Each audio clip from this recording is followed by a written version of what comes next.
Part 1. His teacher never called on him until the day she decided to humiliate him in front of everyone. But when he started playing, the look on her face said it all.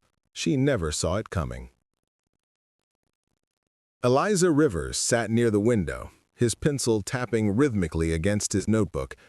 It wasn't nerves, just a habit his mother always told him to break, but it helped him think. The classroom at Jefferson Middle School in Little Rock, Arkansas, buzzed with the usual pre-lesson chatter, but Elijah kept his focus on the worksheet in front of him. He liked getting things done early. Miss Abigail Thornton stood at the front of the room, skimming her notes. She had been teaching 6th grade for nearly 15 years, and in that time she had developed a reputation, strict but fair, at least in the eyes of those she favored. Elijah had never been one of them.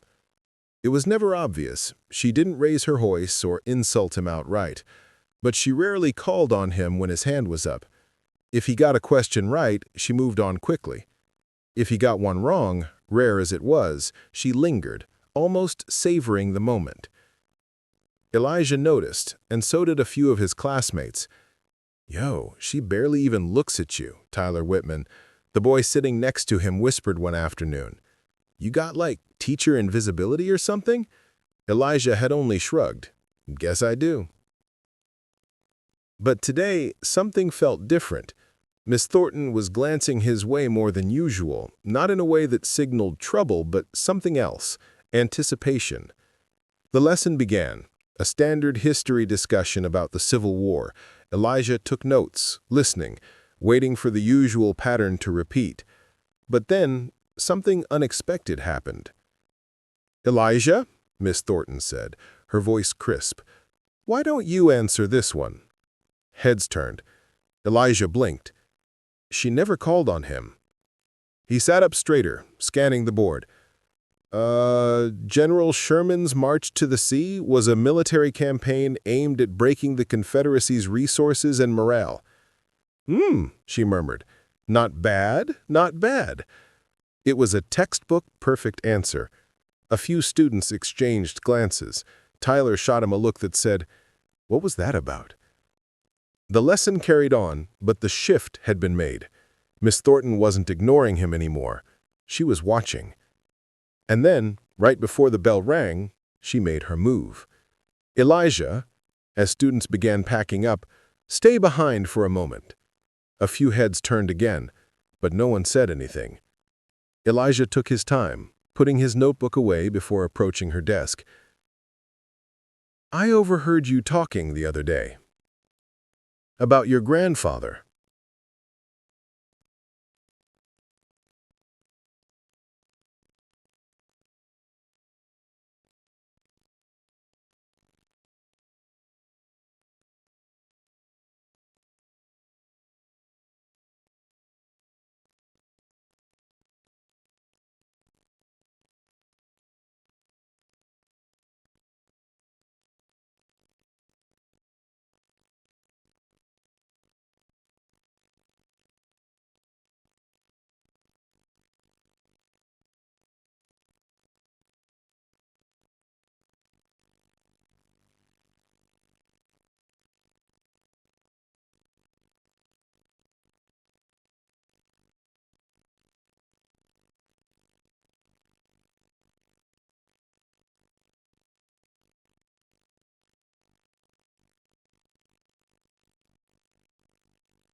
The classroom had never been this quiet.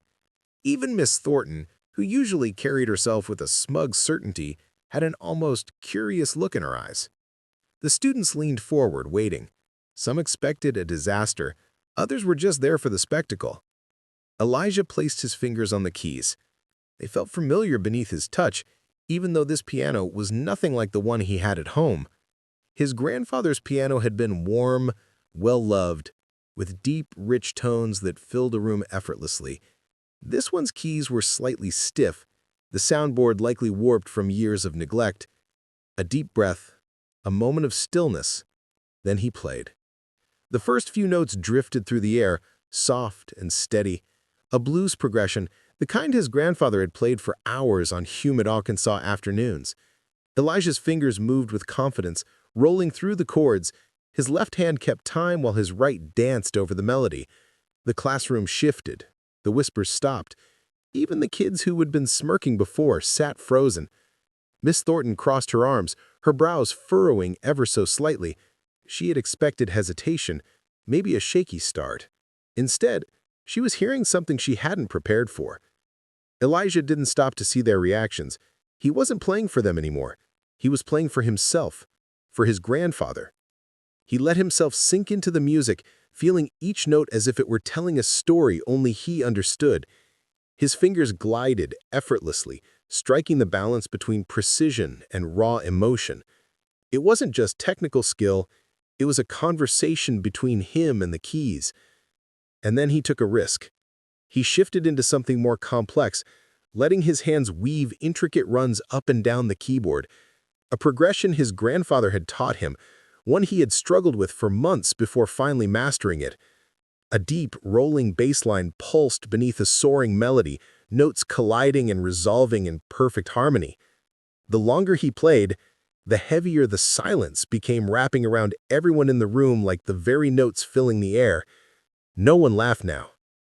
Tyler, sitting near the front, leaned forward slightly, his eyes wide.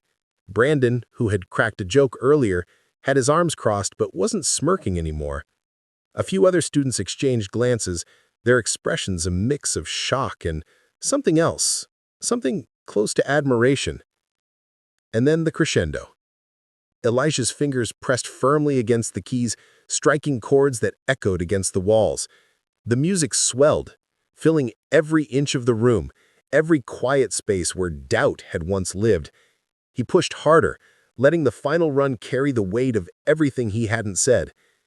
And then silence. The last note hung in the air for a moment before fading. Elijah lifted his hands, resting them on his lap for a second. Nobody moved. Nobody spoke. Then a single clap. It came from the back of the room, then another, and another. Within seconds, the entire class was applauding. Tyler let out a low whistle. Damn! Brandon, still sitting with his arms crossed, gave a small shake of his head. I didn't know he could do that. Elijah exhaled, his heart pounding, not from nerves, but from the sheer energy of what had just happened. He had done more than play. He had changed something. The applause swelled, students looking at each other as if they had just witnessed something they weren't supposed to see, something they would remember. But the loudest silence, of all, came from Miss Thornton. Miss Thornton's face was unreadable. She stood by her desk, arms still crossed, lips pressed tightly together. The applause continued around her, but she hadn't moved. She hadn't said a word. Elijah sat still, hands resting on his lap, breathing deeply. He wasn't smiling, wasn't looking for approval. He just let the moment stretch, letting them all sit with what had just happened. Then finally, Miss Thornton spoke. "Well," she said. Her voice clipped. That was unexpected. The clapping died down, students glancing between her and Elijah. A few kids still whispered excitedly, but the energy in the room had shifted. It wasn't just entertainment anymore. "Where did you learn to play like that?" she asked, tilting her head slightly. Elijah met her gaze, unflinching. "My grandfather." Something flickered in her expression, but it was gone too fast to name. She straightened. "I see. A pause. Miss Thornton tapped her fingers against her desk, the only sound in the now silent classroom. Then she turned to the rest of the students as if shaking off whatever thoughts had crossed her mind. "All right, let's get back to our lesson." But nobody moved. Elijah glanced around. Tyler was still watching him, eyebrows raised like he couldn't believe what he had just seen. A girl in the back, Madison Green, looked almost annoyed, like the moment had been taken from them too soon. Brandon scoffed under his breath. "That's it?" Miss Thornton's eyes snapped at him. "Excuse me?" Brandon shrugged, shifting in his chair. "I mean, that's all you're gonna say? He just played like something you hear on TV, and you're just gonna move on?" A few quiet agreements rippled through the room. Miss Thornton's mouth tightened. "This is a classroom, not a talent show." Elijah took a breath, steadying himself. "You didn't think I could play, did you?" Her eyes darted back to him, sharp and assessing. He didn't let her look away. "That's why you called me up here." A few murmurs rippled through the room. Miss Thornton's fingers curled slightly against the edge of her desk. "That's enough, Elijah." But he wasn't done. "You wouldn't have asked Tyler," he continued, glancing at his friend, "or Madison, or Brandon. But you asked me. Why?" The room was holding its breath. Miss Thornton's jaw twitched. "You're out of line." "I don't think I am." Her eyes darkened, her posture stiffening. "Sit down." For the first time all year, he didn't immediately do as he was told. He looked around the room at his classmates, at the ones who had ignored him before, the ones who had underestimated him, the ones who had smirked when she called his name. Then, slowly, he stood. The silence felt heavier now, charged, and Miss Thornton, for all her usual control, looked just a little bit shaken. But this time, she wasn't the one. Elijah walked back to his seat slowly, feeling the weight of every step. His heart wasn't pounding anymore. He wasn't nervous. If anything, a strange sense of calm had settled over him. He lowered himself into his chair, still feeling the stares from all around him. Tyler gave him a slow nod, one that didn't need words. Madison was still watching Miss Thornton, arms crossed like she was waiting for something more. But Miss Thornton had turned away. She flipped open her lesson plan, eyes fixed on the page as if she could pretend nothing had happened. "Let's move on." The room didn't shift back to normal as quickly as she expected. The energy lingered. People still whispered. It wasn't just about the music anymore. Brandon leaned back in his chair, arms crossed. "Kinda weird how you don't want to talk about it." Miss Thornton's eyes snapped up. "Excuse me?" Brandon shrugged.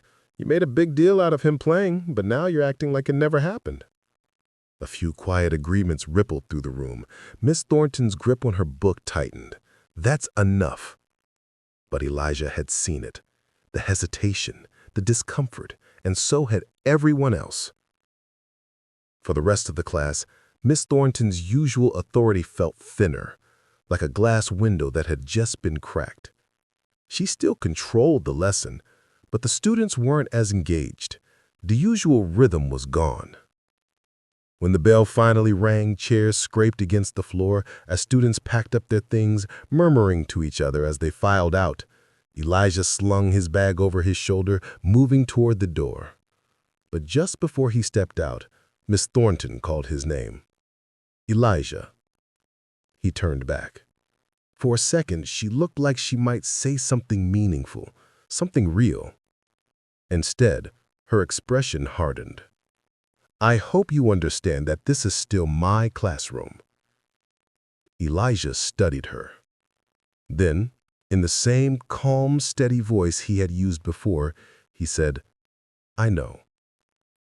A beat of silence passed between them. Then he walked out. In the hallway, Tyler caught up to him. "Bro, what was that?" He shook his head, grinning. You just flipped everything upside down." Elijah let out a breath. "Yeah." Tyler nudged his shoulder. "So, you gonna play again?"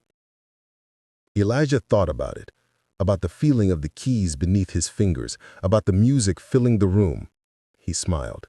Yeah, I think I will. Because today, he had not just played music, he had been heard. Elijah walked home that afternoon with a lightness in his step. The sun hung low over West Markham Street, casting long shadows as he weaved through the familiar route. The weight he had been carrying since yesterday, the tension, the doubt, was gone. At the corner store near his neighborhood, he stopped to grab a bottle of water. Mr. Henson, the older man who owned the shop, watched him with a knowing look. "You look like a kid who just did something important." Elijah hesitated, then smiled. "Maybe I did." By the time he reached home, the smell of fried catfish and cornbread filled the air. His mother was at the stove, humming as she flipped a fillet. "You're home late." Elijah dropped his bag by the door and sat at the kitchen table. "Had a long day." His mother glanced over her shoulder. "Good or bad?"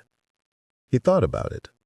About the way the room had fallen silent, the way Miss Thornton had looked at him, the way his classmates had seen him differently, really seen him for the first time. "Good," he said finally.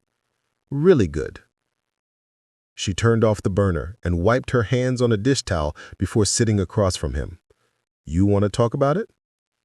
Elijah nodded, and for the next 15 minutes, he told her everything. She didn't interrupt, didn't rush him, just listened, her expression shifting between concern, pride, and something else, something softer, almost sad. When she finished, she exhaled. "Sounds like you made her uncomfortable." "I think I did." She studied him. "And how do you feel about that?" He didn't have to think long, like it was supposed to happen. His mother smiled, reaching across the table to squeeze his hand. "Good." The next day at school, things were different. Not drastically. Miss Thornton still ran her class the same way, still called on the same students, still acted like nothing had changed. But the energy in the room had shifted. People saw her differently now, and they saw Elijah differently too. During lunch, a few students, ones who had never spoken to him before, stopped by his table. "Dude, you were insane on that piano. How long have you been playing?" "Since I was 5. Tyler shook his head. "Man, you've been holding out on us." Elijah smirked. "Guess so." From across the cafeteria, Miss Thornton walked past, tray in hand. Their eyes met briefly. This time, she looked away first. And Elijah? He just kept eating. Because he had already said everything he needed to say. Some lessons aren't taught in books. Some moments change the way people see the world, whether they want to or not. Miss Thornton had spent the year looking past Elijah, and in just a few minutes, he had made sure she would never do it again. Maybe she would never say it out loud. Maybe she would never admit what she had done, what she had assumed. But it didn't matter, because now Elijah knew something that she didn't. When people try to silence you, when they try to underestimate you, the best thing you can do is let your talent speak louder than their doubts. And when you do, they'll have no choice but to listen.